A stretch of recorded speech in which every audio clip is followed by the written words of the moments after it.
occupied one of the buildings. And Yeah. I know that my mom wanted to kind of get that cleared up.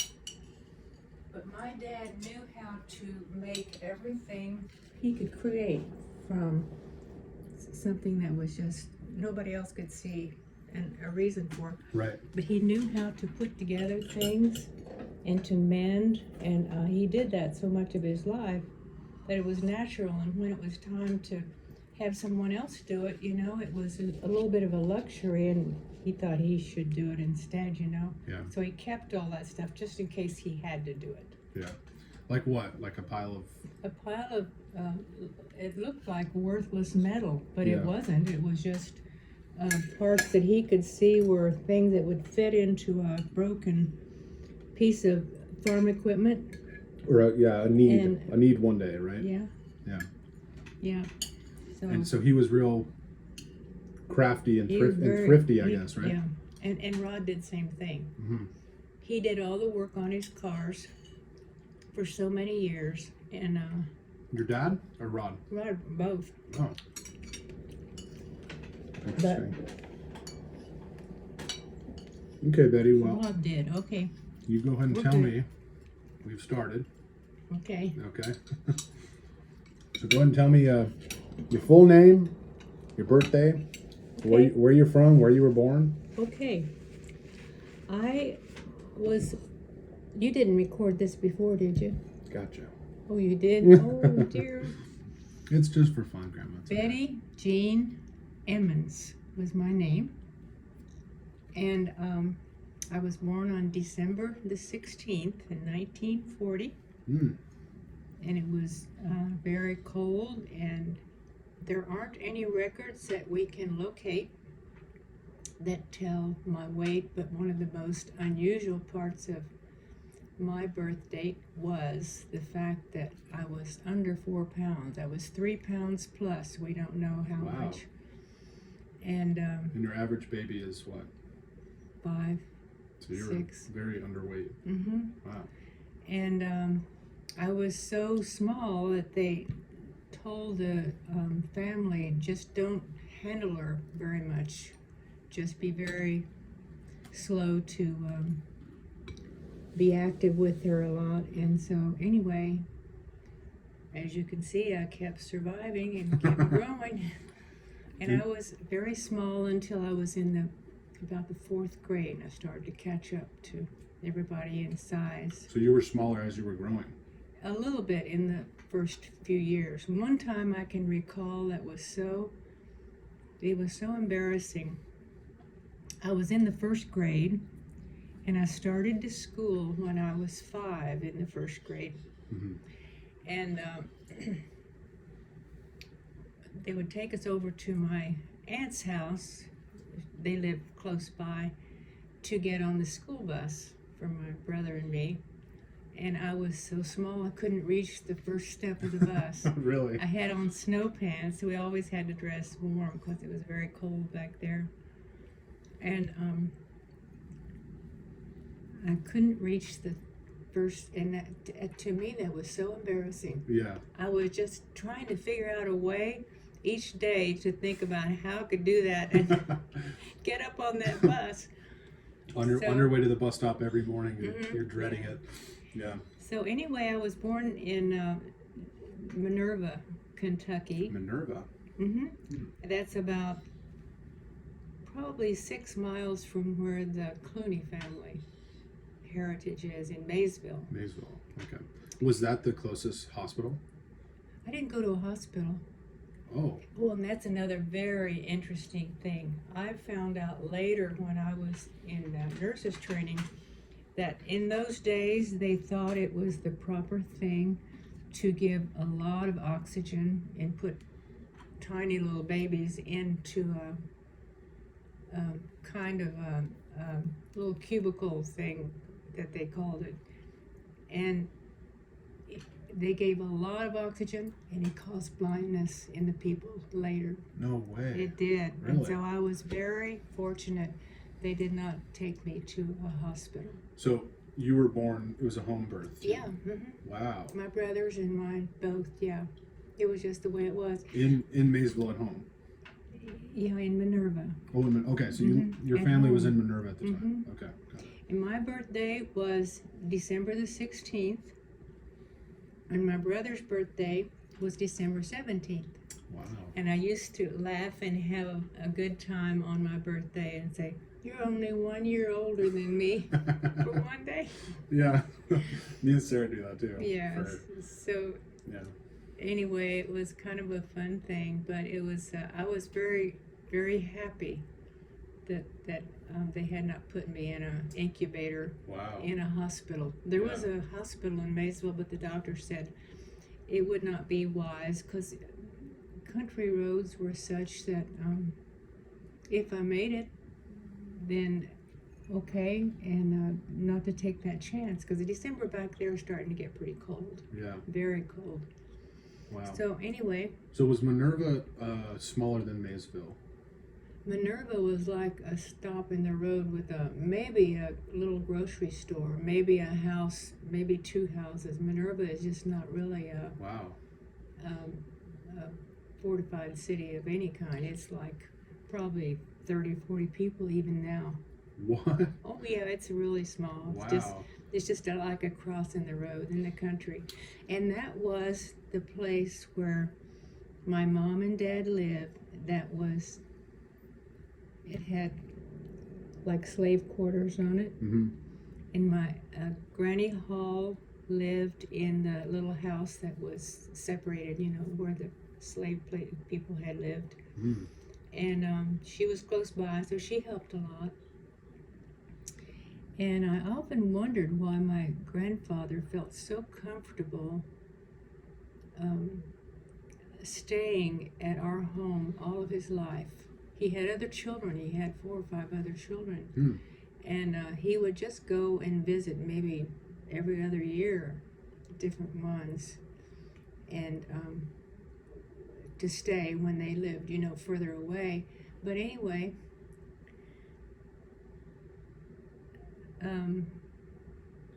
where did he? So they all lived. His children lived close in Kentucky. one lived in Indiana. One of the sons did, and he would go there maybe every 3-4 years and visit maybe a week. It was not an easy thing to do in those days to travel. to get around, but he was a very shy man anyway. But he always lived with us, and I just realized partly why he felt very comfortable doing that is when his wife and he came to visit Granny Hall, that was his mother. Mm-hmm. You just wrote letters. You didn't have a telephone. It was expensive to make a phone call. Supposedly it was, but people didn't all have phones. Right.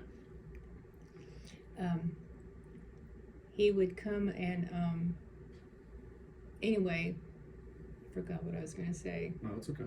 The reason I think he felt good staying at our house is because one year, it was near Thanksgiving, they came to visit his mother, and they had not really told her that they were expecting a new little baby.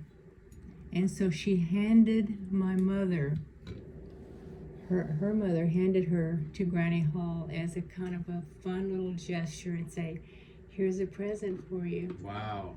And 14 months later, she was given to Granny Hall to take care of because the mom died.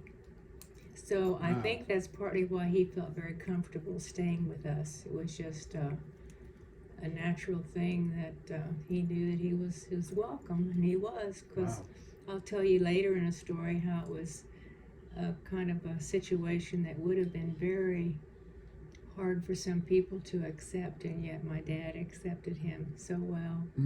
And that'll come later in a different era of the story. Do you what do you remember about your house in Minerva? That was a hard one to remember because I think I was so young, probably 3 or so, and I don't recall.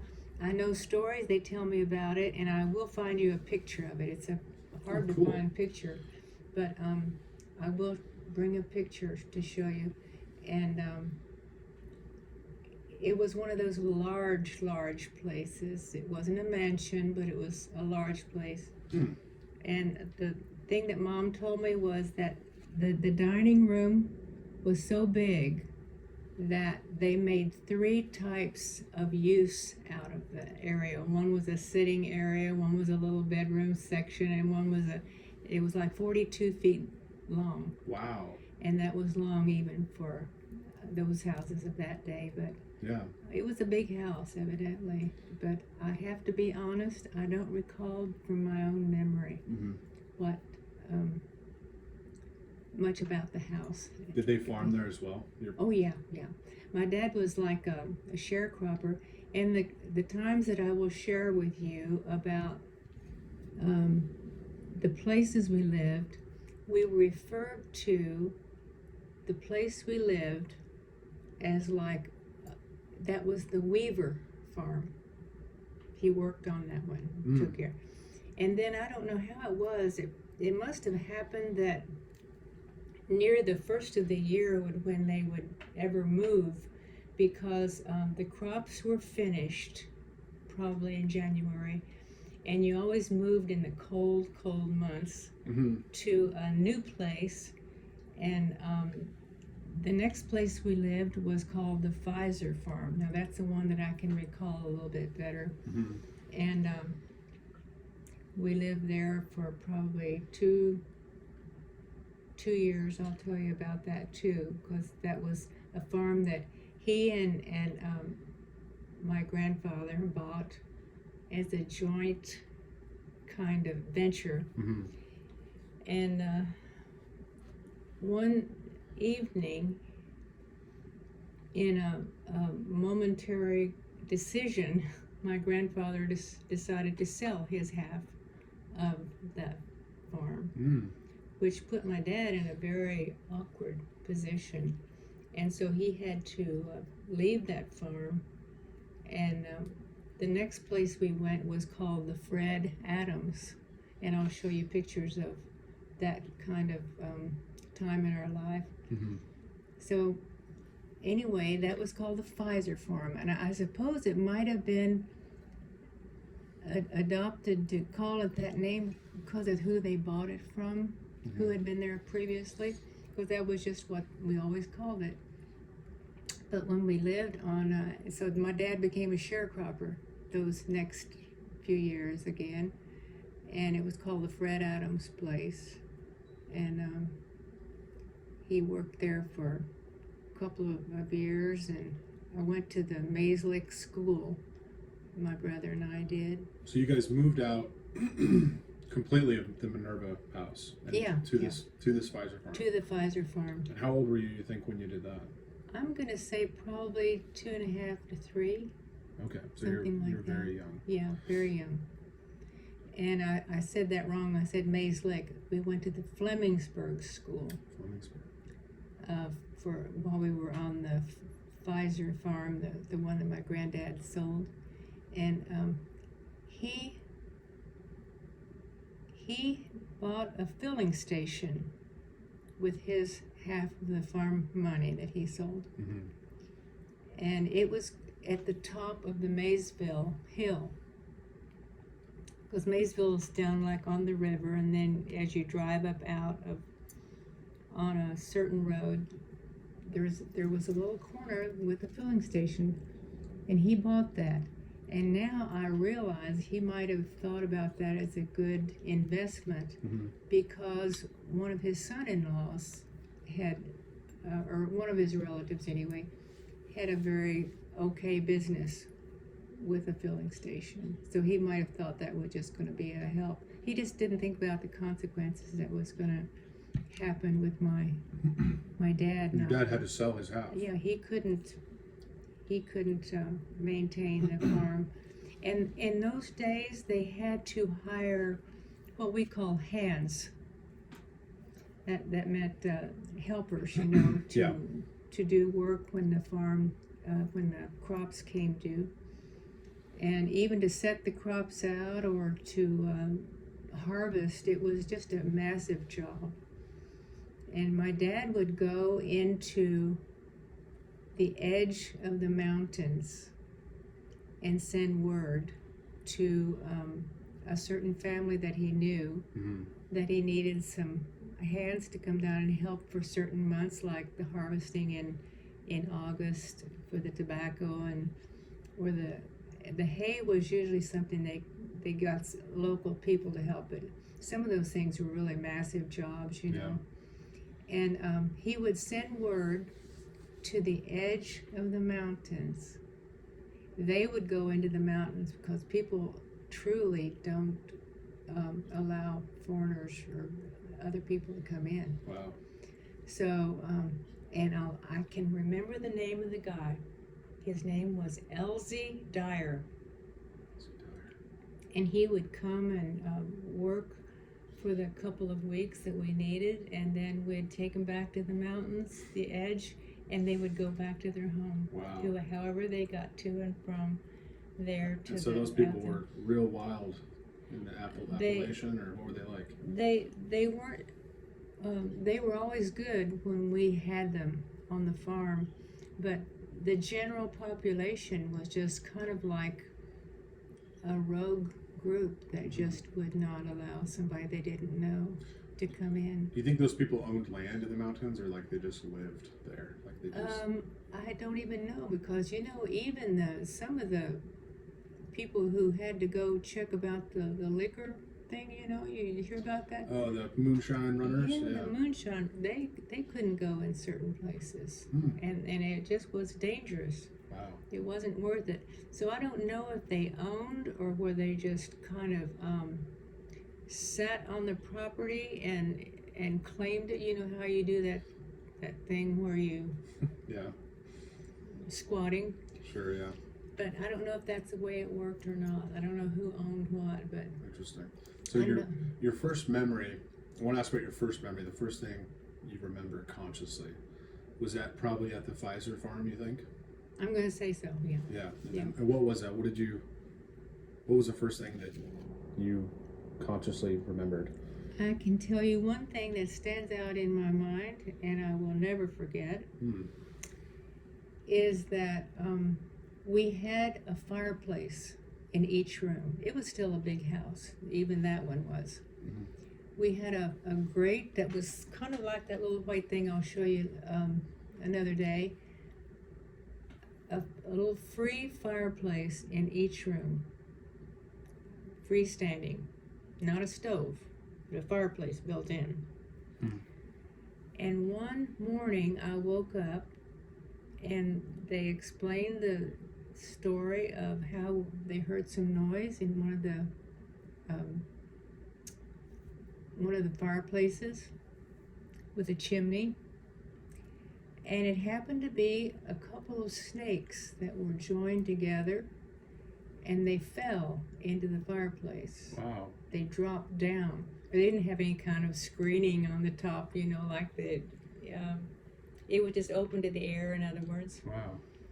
And because they heard it, and the way it happened, my dad was able to get the snakes and take care of business.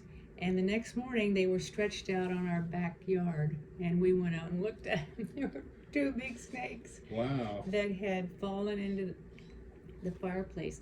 It was so cold, and people did not have central heating of any kind. It was so cold in the winter that it was just literally freezing. And if you had company come, and they were going to sleep in one of the bedrooms, you built a little fire just to take the chill off the room until they got into bed. And you didn't keep the fire going all night necessarily. But each room had a fireplace. Wow. Yeah, I can remember that. It was just that cold. And that was the same place that I can recall. One time, we always went to church wherever we lived. We always were at church. We went to church and came home, and Santa had come. Really? I had a doll, and I can't remember what my brother got, but it was just a memory that I can tell you. That was the first time, and things were very humble. Yeah. It was, and in those days, when one of your relative families wanted to come and visit, nobody told you they were coming. They just would show up. But the nice thing was, I can still recall this part too. Mom would just go out to the meat house. We always had meat. And take a ham and cut off some ham and put it on the stove. Or it was a little bit too lengthy to kill chickens and pick the feathers and cut them up and cook them, when company came. So they'd make some ham and potatoes and green beans usually. Oh, nice. And we just have a good visit together, but nobody knew. You just come home and there was family sitting in your sitting room. That was probably a fun surprise, right? Oh, it was. And nobody really minded, because Mom always kept things kind of neat and tidy, and it was just the way it was. Mm-hmm. But the women would go into the kitchen and help prepare the food and clean up afterwards, and they'd be talking, because they were just family, So it was just all good memories of that. What was church like? You talked about you went to church and came back on Christmas. Do you remember the building and what was service like? I have got a plate that is made with a picture on it called the Helena, Helena, Methodist Church. Really? Mm-hmm. Wow. And we would just go and sit right beside our mom and dad, and we knew to be still. Children just kind of learn what they're allowed to do as they are out in the world. Mm-hmm. And at that time, it was understood that we go and we be still. And I didn't know a lot about what was being stated, because it was, big people language. Sure. But we always went, and we did not mind. We were just glad to go. And how did you guys get there? we drove. We had a little car. Yeah, we had. I'll show you later a picture of the kind of car we had. It was like no heater in it. Mm. It was so cold. We always, in those days, the little girls wore what we call snow pants or leggings. And they were made out of the same fabric your coat was made out of. It wasn't like the little stretchy things they do nowadays. That's partly why I was probably embarrassed about getting up on that bus step.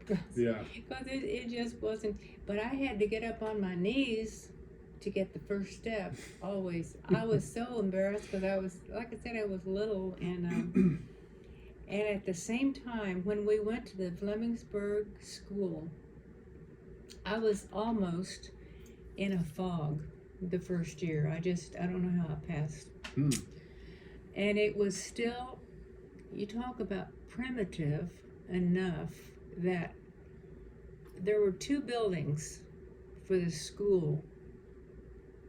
And I'm going to say it was like a half of a block in distance to the second building. And they were actually butchering hogs in that next building over, because it wasn't needed for the school at the time.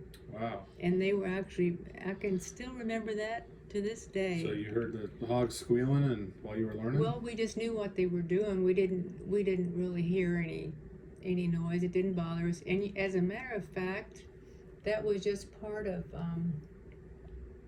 life that we all accepted, like you don't allow chickens to become your pets.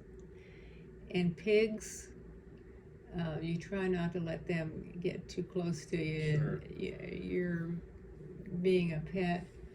But it was a natural thing that my mom and dad sheltered us from the actual part of the killing and the bleeding out and all that. But it was just as much a natural thing of life that we understood. When they butchered hogs, this is an interesting little tidbit. Most of the houses we lived in there in Kentucky were very large. And you had to wait until the weather was just right to do the work. because if it was too cold, the meat would freeze on the outside and didn't allow it to have the time it needed to. It's not curing yet, but if it was too cold, you couldn't handle it. It would just, you couldn't do the work. So it had to be a certain temperature. And then we had all these newspapers in one of the vacant rooms. Like we did have a lot of rooms in the house, and there would be like big hams, and shoulders are about as big as a ham. You know, that's the front part, but the hams were considered to be the delicacy. They were the prime meat, except for the pork chops. And so all these pieces of meat would be laid on the floor until they kind of cooled down after they were cut, you know, because they did bleed the hog out really well. And there wasn't any residue or anything like that. They'd hang them up to a certain way. But it was just a natural part of life that we all kind of understood. My dad was a great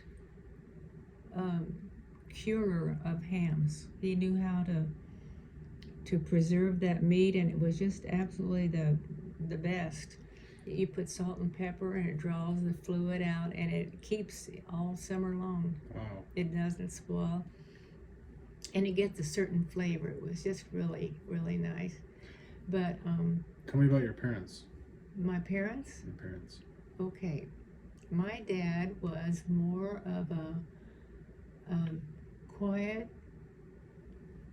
but very good, very kind man. And the thing about my dad is, I think he only got to go to the 6th grade, and I think my mom did too. Wow. But my dad, we'll talk about first. He was well liked by just about everybody that knew him. He was the quiet one of the family. My mom was not vocal and just really bombastic, nothing like that. But I'll tell you later about how they worked as a team. My dad understood. He was a great farmer, and he understood what to do to have the crops really be successful. He knew how to manage money, and when we needed to have more finances to help with something, he knew how to balance. It was not foolhardy or anything, didn't buy crazy things. What was his name? Byron, Byron, Vice, Vice, Emmons, yeah. Wow. And absolutely, he called himself a fiddler. He was absolutely excellent. And they made some tapes once, some records, little tiny records, that we got a little machine down at a music store in Maysville, a little thing that makes records. And we only got rid of that when we got rid of Mom's things back there. And he and my brother would play. And there was another young man who was like in his probably 30s. His name was Billy Baldwin. And he played a guitar also. And when they would come to our house, it was understood. It was called like a little jam fest. And they would play for probably an hour. And the mom and dad, it was just so delightful. They were really nice people. And we'd visit, we'd just all sit around and listen to them play. It was just absolutely wonderful. And then my brother kind of learned to play the guitar, and he would join them. But it was called a jam fest. And the only time it stopped was when Billy went to Texas to work for the airlines. And he was a little bit too far away, but they loved each other. The families did. We just really enjoyed it. And it was a very quiet, people are not big vocal, outlandish kind of activity. They were just very quiet and humble and nice people. And we would just visit and then it would be like 5-6 months until we'd see each other again. Really? And then they'd do the same thing again. Wow. And they loved to come to our house, and we'd go to their house. And they lived close? Probably, I'm going to say 12, 14 miles, something like that. But you didn't travel a lot in those days. It was a big My deal. grandmother and her daughter, which is my dad's sister, Aunt Elsie, lived in Bethel, Kentucky. And it was a good little day's event to go there and just visit with them. And I'm going to say probably 40 miles, maybe. I should look up on Google and see the distance between where they lived. But we lived what you call back a long lane, which was not paved or anything, to get to the house on the farm, on the Pfizer farm that I'm first remembering to tell you about. And that was quite a deal to just go anywhere. We would stop halfway there because my dad did not want to put them out, to say make a meal, because they didn't have a phone. And we'd stop halfway there at a little filling station where we knew he'd get a pound of bologna and a loaf of bread, and Mom would make us a little sandwich, and we'd eat that on the way. We didn't drink anything, nothing. It was just understood. We were just happy as clams. Yeah. And we'd get there, but Aunt Elsie would always make a really nice meal before we left. And but my dad, that was his way of saying, you don't have to worry about us, we'll be okay. But it was so cute that we'd always stop at this one place. It was understood. And that took us probably an hour and a half to get to their place. The Baldwins? No, to my grandmother. Oh, your grandmother. And Aunt Elsie's, yeah. I see. The Baldwins was probably 40 minutes, something like that. And tell me about when was your dad born? Where was he from? I don't know a lot about my dad. I know he was born like on the edge of the mountainous areas, and his father died when he was pretty young. Wow. So I never got to know his dad, to know him. And the grandmother was seemingly up in years so much that she seemed like a very elderly person when I even first saw her. And she didn't live all that long after. Well, I guess she lived probably until I was 15, something like that. But anyway, it was pretty great memories of just going up there and the things that we did. Yeah. They were always kind to us. So was he from Kentucky, your dad? Oh yeah. Okay. Near the mountainous area. Okay. Yeah. But in those days, people didn't have great health, and they didn't know a lot of stuff to help take care of things. I don't even know what his dad passed away from. I don't even know. And his mom lived to be a goodly age, and but she was very fragile. Ever since I can remember visiting her, she was like bedridden half the time. Really? Yeah. But Aunt Elsie was there, and she took care of her. Aunt Elsie never married. Aunt Elsie was just a really good soul. She just took care of her mom. She called her Mammy. Mammy, yeah. Tell me about your mom. My mom? Your mother. Okay. My mom was a very, very bright little girl. I have a good picture of her, but we'll show that when you're ready with the other stuff. Yeah. I think she went to the 6th grade also, but there had to be the death of her father,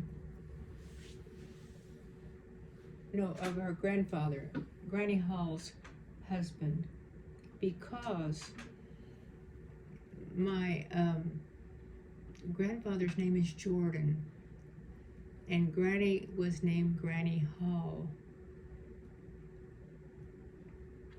And And when you say granny, is that your granny or your mom? it was my mom's grandmother, so she's great grandmother to Oh, me. wow. Yeah, To you, okay. she's the one that took mom when she was 14 months old and took care of her.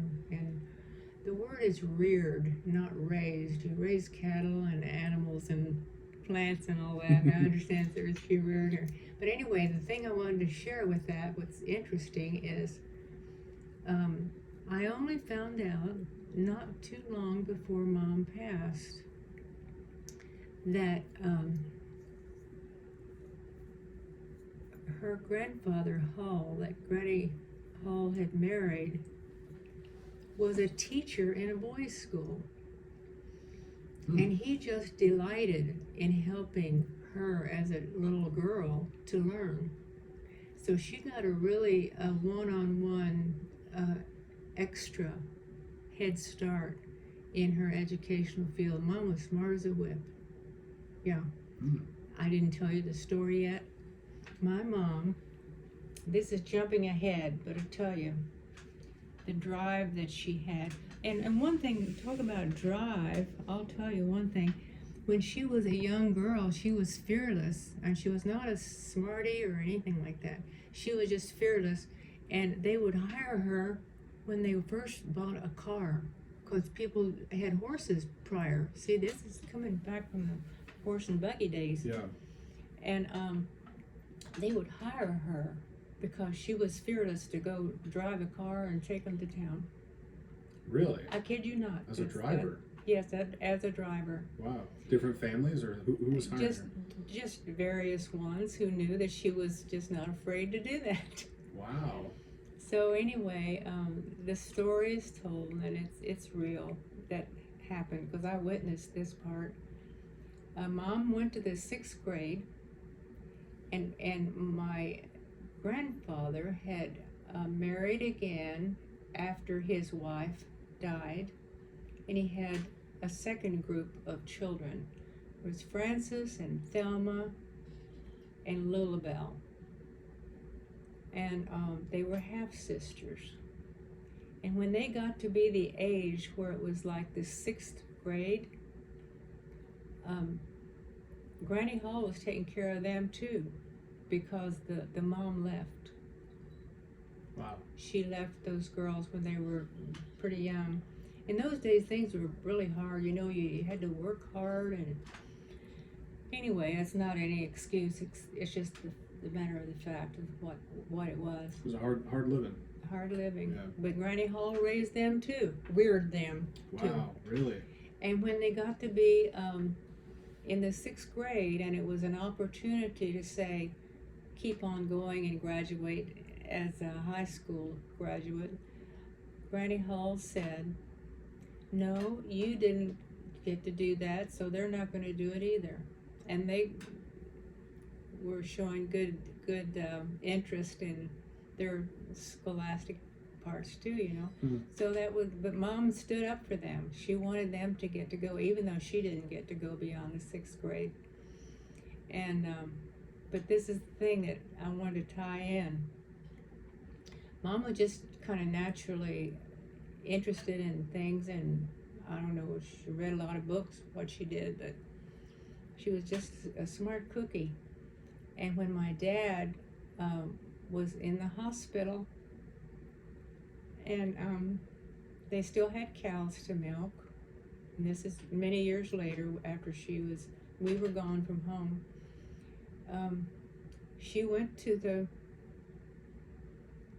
the director of the hospital and said she would like to apply for a job as a nurse's aide. And he says, "Well, Mrs. Emmons, we're not hiring right now." And she says, "Okay, well, thank you. She just wanted to check into it and see."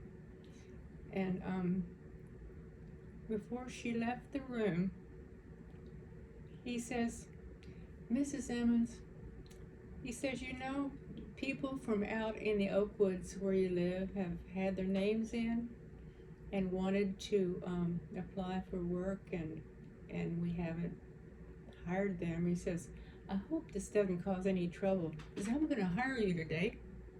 And he hired her. Wow. So she worked 11 to 7 as a nurse's aide. Just did her job faithfully because she was grateful to have the work. And at that time, my dad was pretty sick, and she'd come home from work and help give him a bath every day.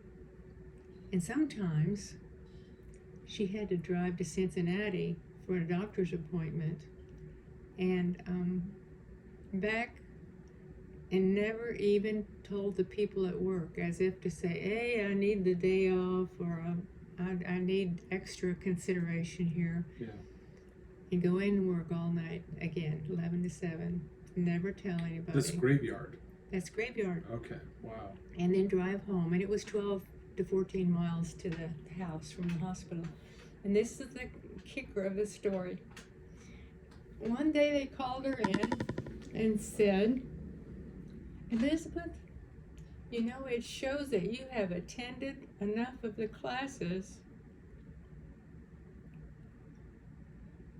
for educational, you know, what we want you to know how to do on the job." We always had educational requirements, you know, to keep up with our work. And she had gone in, as they requested, like on your own time, to attend a class. And it shows that you've taken so many that if you wanted to, you could take 2 subjects, pharmacology and psychology. And you would be eligible to check into the state boards and challenge it. And she did. Wow. She did. That's how smart Mom was. She was just determined. Wow. Yeah. So, and whenever they needed to borrow money for the farm, my dad would send her to the bank to Really? do the Negotiating. negotiating. Yeah. Wow. So it was an interesting thing. My mom. Yeah. Sounds like an amazing And woman. and she never lorded it over my dad. That was just the really special thing about their understanding, and she was just good that way. I appreciated that. Yeah. So anyway, Wow. And so, where was she from? Where was she born? must have been around Maysville area. That's all I can remember that I've ever heard about her birthplace. Mm-hmm. And she was probably born because it was the time of the holiday when I told you that they brought her and said, here's a gift for you. They were just trying to be special. Okay, I see. That they did that, and I don't know where they lived, but it was enough of a distance away, probably close to Lexington or something like that. You know, I see. it was interesting. You know the year she was born? 1914. Really? Mm-hmm. Wow. Yeah. She lived to be 87.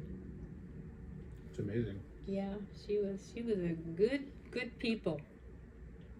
So, I want to make sure I get this straight. So, your mother was given to Granny Hall Yes, to and raise. that was her grandmother at the time. Yes, Okay. that was her dad's mother. And I'll show you a picture of her when we get ready to do pictures to show you. Her dad's mother, and your dad's wife. No, I'm sorry. Her dad's wife died. Mm-hmm. I see. Okay. And then Granny Hall reared all you guys. Took care of all the other second family. Mm-hmm. Wow. And yet I told you that somehow or other my grandfather, her dad, always, with all those children, he stayed at our house. He liked to be at our house. And he was a very quiet man. What did he do most days? I guess he was a farmer most of his life. And when he got to be with us, he just helped around the farm. He was getting a little fragile. And I found a newspaper article about when he died. It was written about the fact that he had lived with us and had been in fairly poor health for a few years. But he would always go out and work and do everything he could. Oh, the thing I was going to tell you about him selling his half of the farm. Mm-hmm. He went to this filling station that I told you he bought. And I've got pictures of that, which will be fun to look at. And it had a little 2-seater table in the back of the restaurant made a little bit of food, you know. I don't know, maybe they made chili or burgers or something. They had a little 2-seater food for the people to, for one person to sit. And you know what that was? It was for the folks of color. And we always had a hired man that lived with us, that lived in quarters upstairs at that one farm while my dad was at the time. And I liked to go back there and sit with him. I didn't know it would cause a difficulty, and they were very discreet about how they explained, well, Betty, you need to come out here and sit with us or whatever. I think they finally just let me sit there. And we'd have our chili in that room. Yeah. But it was just a tiny little thing in the back of the building, and his name was Russ Gillum. We would take him to his home that was in Maysville, and he would spend a couple of nights, and then we'd come back and pick him up and take him back to the farm. He lived with us and worked all the rest of the week. But after about a year and a half, now this is the days when people talked about other people's business, and you couldn't do that nowadays. The banker called my mom when she went in for, we'd go in routinely because we didn't have the ability to do the other things like on the line and all that stuff. So anyway, he called Mom to the side and said, you know, your dad's losing all this money. And someone later made a comment that there was a family that he kind of stayed with that was kind of helping him at the filling station, and they were kind of swapping his money. Well, anyway, the point was, we would take his clean clothes down to him every week and pick up his other clothes and take them home, and she'd launder them. That's just the way we did it. And so when she found that out, she got to checking into and realized that he needed to leave that place. And this is the part I was going to share about how good my dad was. He was able to come back to our home. We lived in a different farm now. Of course, he sold the half of the last one. And never a word that I ever heard, never a mistreatment or unkindness on my dad's part toward him. He was just back home. Even though he sold his half there. and it put him in that predicament, he still wanted him back home. And I am so proud of my dad for that. You know, that's pretty remarkable to think about. Yeah. He could have been bitter, and I just never heard anything that ever reflected that he was upset. about it. So anyway, he lived with us, and you said, what did he do? He was not a real strong man, and so he would do everything he could around the farm. Just he would when it was early morning, he'd go out and hoe around the tobacco plants, keep those weeds from going up. I see. And he couldn't lift an awful lot, but he was just as good a worker as you could ever expect. And so he lived with us until the day he died. Wow. Yeah. Yeah. Yeah. Now, he did not go to church with us. And I don't know how far he went in school. He was very limited, and I'm going to show you later. The fact that I have a little piece of paper that shows him and his sale of the farm, and it was just a primitive little piece of paper. I've got it in there in that trunk. Really? Mm-hmm. Wow. And so I think he did not have a very high education as far as that part goes. I see. Anyway, but he was a real quiet man. Even when his children would come to our house to visit, and we'd all have a get together, he just would sit there and he'd just be real still. Yeah. But he didn't talk. Wow. Did not talk. Man. And So tell me about your when you were a child, when you were young, before you went to school, or started going to school, right? Did you wake up every day and help out around the house? Like, what did you do? I didn't really do very, very profitable kind of work. Honestly, I just remember I followed my mom around. Yeah. And I followed whoever I was with. It was just understood.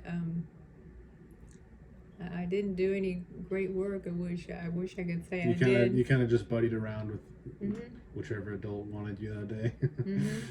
Well, yeah, it's the way we had, and I always had to be kind of in sight and do what I could, but it was just a quiet kind of life. It was kind of enjoyable just to watch my mom and be with them.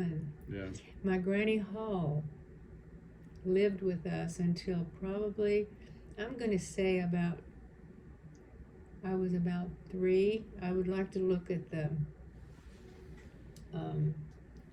stats on that to know what year she died, so I kind of be honest with people. But I just know that we went to every funeral that ever happened. It was a respectful thing to do in those days. We went to all the funerals of anybody we ever knew. But when Granny Hall died, I know that they held me up so I could touch her hand, and it was just a matter of not realizing at that moment that I would not see her anymore. It was just the fact that it was just a proper thing to do. And now, was that like the open casket, or was that like? Yeah, I see. Yeah. And I didn't understand, so that's why I'm guessing it's probably 3 because it was on the Pfizer farm. I see. And then I went to school at 5. So. And so, where would they do that? Funeral ceremonies at the local church, or? Oh, we had all the services. Oh, that's another interesting thing I'll tell you about. In those days, when someone died, they had the body at the house for a couple of days, and we stayed up with them day and night. I remember when my Aunt Annie Pfizer died, and they had her at the house. People would stay up all night. But we had funeral homes, and they were a very busy place. Really? Because all the people were understood to have the service. I don't remember if we went to the church for it or what, or went to the funeral home, I think. And anyway, they held me up so I could touch her hand, and I just remembered that. That stuck out in my mind, but I wasn't morbid about it. I didn't understand it Yeah. that much. I just know this is Granny Hall, and she had lived with us in our house. Mm. And my grandpa lived there too. Same place, the Pfizer house. Wow. So, but that was at the funeral home because most of the services we had lots to do with funeral homes. Okay. I think we're gonna stop it here. Okay. Okay. The next time I'm gonna ask you some stuff about your school and what you remember about schooling. But I remember, Okay. I remember the first grade, absolutely, I was out of it. I did not understand. I was still 5, and I had a hard time first grade. Really? I just did not understand what was going on. Yeah. Got to be about the 4th grade and kind of took off a little bit. Good deal. But we'll the first have grade, we'll have a bit of show and tell next time too. okay. Okay. I'll try to get some pictures ready that are appropriate for what you want Sounds to good. see on there. I love you, Grandma. Love you too. Love you more.